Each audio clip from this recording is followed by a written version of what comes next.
Senator. Mr. Secretary, you have presided over the worst foreign policy disaster of modern times.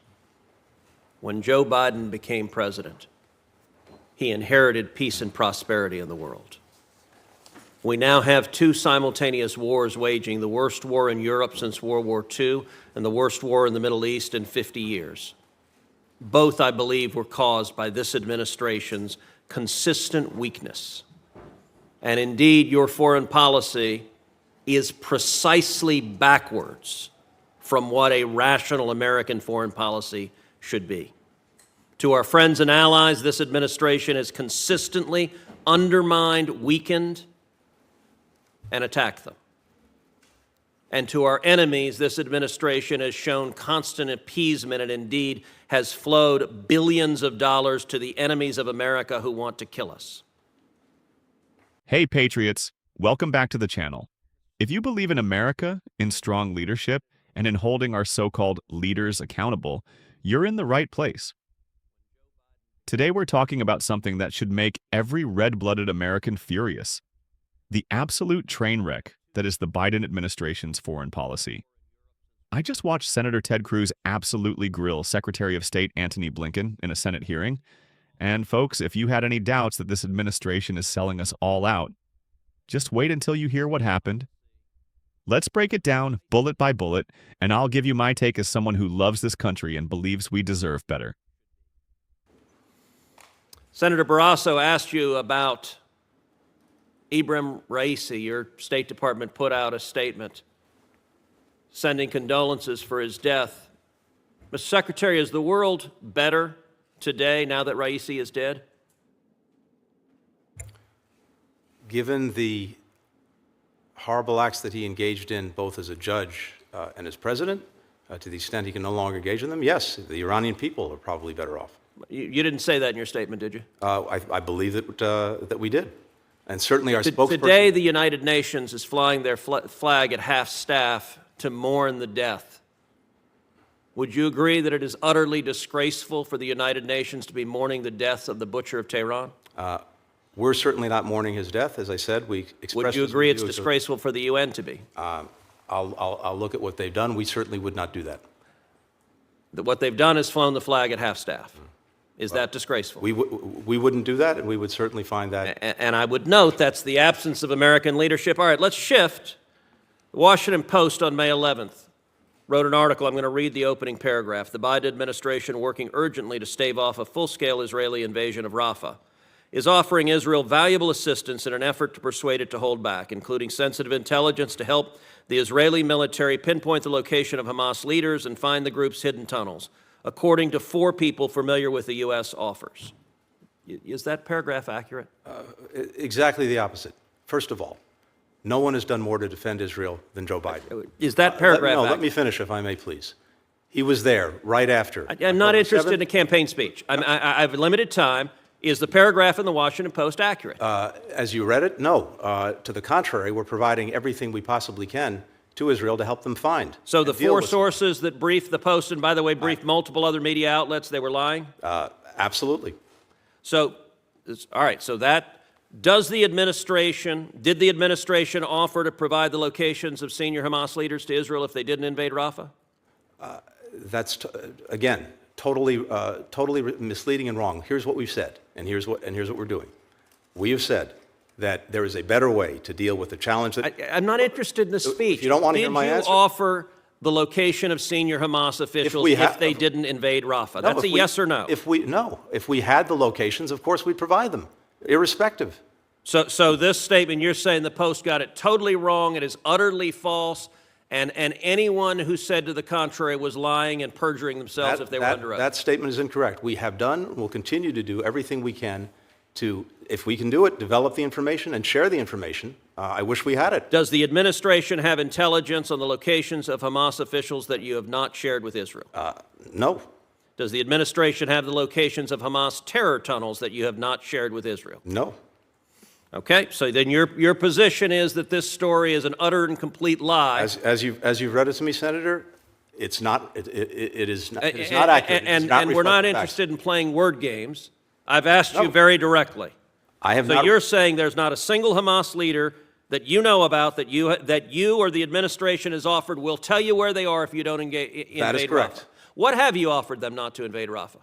We've offered them nothing not to invade Rafah except a plan to deal more effectively with Rafah. Okay, so to your deal with their testimony enduring under problems. oath is you've offered them nothing not to invade Rafah. I find that very hard to believe, but I just want to understand what your testimony is.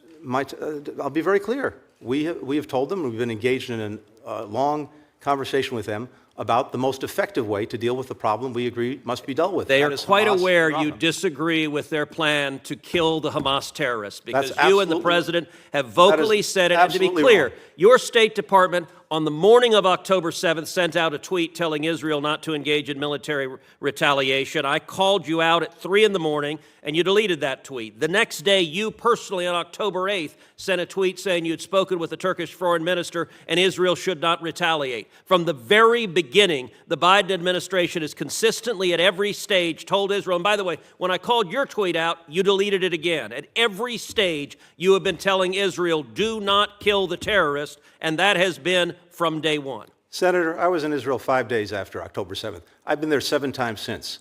No one, starting with President Biden, has done more to make sure they have what they need to defend themselves from Hamas, to deal with the threat that Hamas poses. With to all make due sure that respect, No, that that's is simply wrong. ludicrous. That is ludicrous. Why have you cut off weapons to Israel then? We have not cut off weapons to Israel. In fact, as you know well, starting many years ago, President Biden was at the heart of the MOU that led to Israel having a 10-year guaranteed supply of assistance. When you became Secretary of State, how much oil was Iran selling a day? I'll have to come back to you on any numbers. I don't have the numbers. You don't know. It doesn't surprise me you don't know. It was about 300,000. How much oil is Iran selling today? We've applied sanctions against more How than much oil 200 is Iran entities that are selling engaged in petrochemicals. How much oil? You can tell me. I'm sure. Don't I'm sure you know. filibuster. I'm not filibustering. How Go ahead, please much tell me. oil are they selling today? Do you tell know? me. You tell me. Apparently you don't know. So you don't know how much they were selling. It was 300,000. Today they're selling about 2 million barrels a day. Let me ask you. And given the sanctions, given the export controls, given the other controls we put on, the cost of doing that, the evasion that they have to engage in, which we're trying to cut They've off, made about $80 billion. Let me ask you another revenues question. from I'm that are running out of time, so significantly I'm not interested in speeches. Let me ask you this. How many ghost fleet ships did Iran have in November 2020? We have sanctioned more than 200 It's a question. of those. I'm not. How many did they have? The total number, I can't tell you what it had in 2021. I'll come back to you with that, but we have... The number was about 70. yeah, How many did they have today? We blocked about 50 of them. Okay, let's see how effective you are. How many do they have today? As I said, we blocked about 50 How of them. many do they have today? You tell me, I'm sure you... They have about over 400.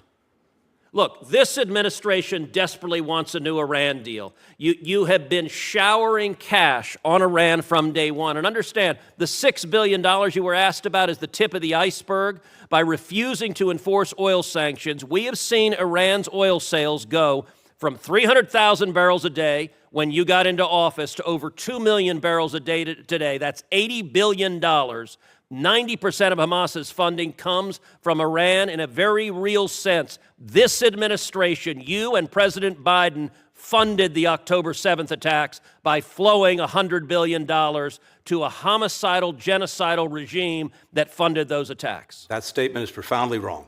Why? I'm not even going to humor it. I think it's a disgraceful statement. Why? We have gone at Iran repeatedly with more than 600 sanctions applied against different persons. Then why are they entities, selling 2 million barrels a 200. day as compared to 300,000? They are working hard to do what they can to get around the sanctions. So just the It prior cost- administration the had cost- tools you didn't the have, cost they were of more doing- the effective, cost of or doing that maybe they business just weren't has desperate gone to up cut a deal with dramatically, Iran. And we continue every single day to go at them. You are It's very- refusing to address the facts. I'm not. Then why are they selling 2 million barrels a day? Because they're determined to try to do that. We're determined to cut them off. They weren't determined when Trump was president? They were determined, and of course, unfortunately, we also had their nuclear program in a box. No fissile material being produced. Okay, you're not answering the question. You're filibustering another topic. not Senator Cruz, filibustering. you get the last word. You get the last word. If you like. You funded our enemies and you undermine our friends, and the world is much, much more dangerous as a result, and Americans are at greater jeopardy because of it. In fact, we brought more countries together. Let- We let have me- stronger let me, allies, stronger partnerships. stronger engagement from countries around the world to deal with a very dangerous world than we had. We were alone, we aren't anymore, and America is leading those efforts. Remember, First, Ted Cruz didn't pull any punches. He called out Blinken for presiding over what he described as, quote, the worst foreign policy disaster of modern times. And honestly, can you blame him? Under Trump, we had peace and prosperity. Now, under Biden and Blinken, we've got 2 wars raging, the biggest one in Europe since World War II, and the worst in the Middle East in 50 years. Then Cruz pressed Blinken about the State Department's statement on the death of Iran's President Ibrahim Raisi, a brutal, murderous dictator. Instead of calling it a win for the free world, the Biden State Department sent condolences. And the United Nations? They flew their flag at half-staff for this butcher. That's disgraceful. Where's the moral clarity? Where's the leadership from America? Let me tell you, under a real America First administration, we would never send condolences to a tyrant's regime. We'd be cheering the end of an enemy of freedom, not mourning it. Next, Cruz dropped a bombshell. The Washington Post reported that the Biden administration tried to bribe Israel by offering intelligence on Hamas leaders if Israel didn't invade Rafah. Blinken called it an outright lie, but here's the problem. The Post had multiple sources saying it's true. Either the administration is lying to us or they're so incompetent that their own people are leaking fake info to the media. Either way, Israel is America's ally. We should be supporting them 100% as they root out terrorists. But this administration, they're more interested in appeasing the anti-Israel crowd and tying Israel's hands behind their back. Now let's talk about Iran. Under Trump, Iran was selling about 300,000 barrels of oil a day. Now, over 2 million barrels. That's $80 billion in cash for the world's biggest sponsor of terrorism. Where's it going? Funding Hamas, funding Hezbollah, funding chaos. Cruz put Blinken on the spot, but all Blinken could do was stammer and dodge. He didn't even know the numbers. This is the Secretary of State, and he doesn't know how much oil Iran is selling? Either he's lying or he's asleep at the wheel. It gets worse. Under Trump, Iran had about 70 ghost fleet ships sneaking oil around the world. Now, over 400. That means more money, more weapons, more terror.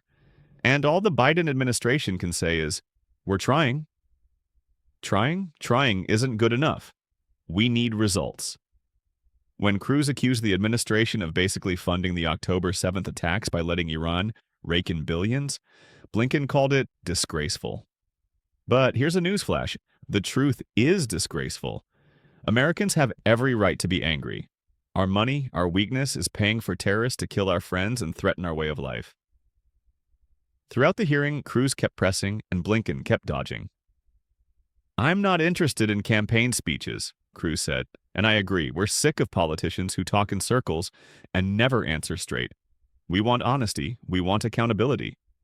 Let's step back. Under Biden and Blinken, our enemies are richer and bolder. Our allies are confused and undermined. The world is more dangerous, and Americans are at greater risk. Ask yourself, are you safer now than you were 4 years ago? Is the world safer? The answer is obvious. Patriots, it's time to demand better. We need leaders who put America first, who stand with our friends, not our enemies, who believe in strength, not appeasement, who know that the best way to keep the peace is to show the world that America is strong, determined, and never afraid to do what's right. If you're as fired up as I am, make sure you like, subscribe, and share this video. Let's make sure every American knows what's really happening in Washington. Let's hold these so-called leaders accountable and take our country back. God bless you, God bless our troops, and God bless the United States of America. See you next time, Patriots.